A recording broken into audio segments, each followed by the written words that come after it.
Ryan Howard signing was we tried to basically get out in front of what was going to come, what was coming. If you remember, there was a Joey Votto and Prince Fielder and Pujols. also Pujols who were coming, and they were going to end up signing some big ass deals. And we had the best player for the first for 5 or 6 years, literally the best offensive player in the game, playing for the Phillies, and we wanted to keep him.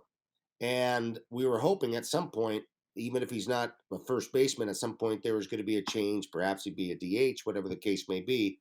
My biggest concern was his long term health, just because he's a bigger bodied guy. He just didn't know whether he was going to continue to produce. But he did try to take care of himself as well as possible, which is what he showed us up until that point. But again, one of the most productive players in the game, if not the most. And so we try to get out in front of it by adding another 5 years. He had 2 years left on his deal. Those guys ended up signing 10, 11, 9 year deals, whatever the case may be. And in fact, you can't, you can't do anything about somebody's health. Typically, the risk on a position player is much lower than the risk on a pitcher, obviously, and we felt like the risk was worth making the aggressive move to try to sign him to a deal that we thought was going to be equitable for both sides. Um, it didn't work out because the son of a gun, poor guy, ends up blowing out his Achilles, and then for the rest of his career, kinetic chain, whatever the case may be, ankle, knee, hip, he just wasn't able to be the same player because he couldn't use his lower half the same way.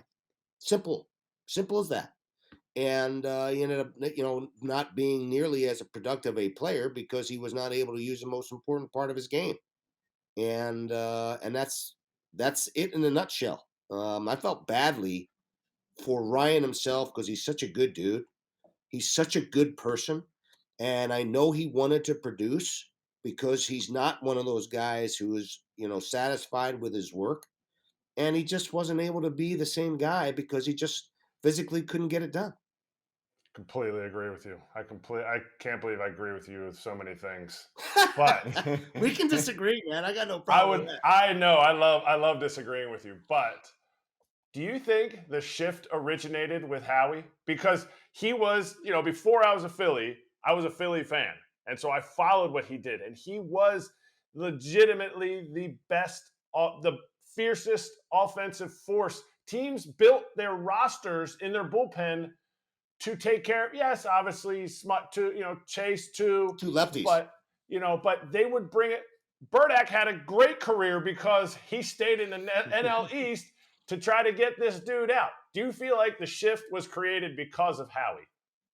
I think he's certainly one of the factors. I know that, and that was something that he absolutely could not. And what's the irony of this is that when he was coming through the minor leagues, one of the things that he was not able to do consistently was pull the ball hard. This is crazy. Yep. And I remember having to send Charlie Manuel to go watch this guy because every one of his home runs, or three-quarters of his home runs, were to the left side of the field. They're all oppo. I mean, he had tremendous power, but he had not learned how to hit the ball out front consistently. And it's something that Charlie Manuel was very good at teaching. And I think it was either in the year he had in clear it was in Reading. Reading when he Yeah. was went off, where he really started to drive the ball to all fields. Now he could pull the ball more in a more relaxed way, and I just think it got to the point where he was not able to. And even when he won, the MVP, Rookie of the Year, he had a ton of home runs the opposite way. He could drive the ball the opposite way with regularity. And I think it was just because he could stay on his legs and the ability to do that. And then the bat path allowed him to do that. I think it just got to the point where he was unable to utilize his lower half such that every single ball, it was almost like he just, it was more of a hands and arms swinger than he was to be able to use his lower half to drive the ball in the air to the right side and drive the ball more consistently to the left side. I think it was, but I think you're right. I think there's, you know, I can't tell you how many line drives he hit right at the second baseman in right field, or ground balls because he just wasn't fleet of foot, obviously, where he'd hit a bullet over there and get thrown out by the right fielder, second baseman. Can't tell you how many current and former players like Ryan, lefty pole hitters that you talk to now, and they're like, "What the fuck?" Like now, it's almost like Yeah. you see in Office Space, the movie where they get the printer, and they all kick the and shit they out start. of it. That's the shift. That's the shift with like That's them. Howard, Teixeira, Carlos Gonzalez. yeah, the new guys like Olsen, Yeah. like all these guys that Yeah. are just like, screw this thing. They're beating the printer up in the field. Yeah.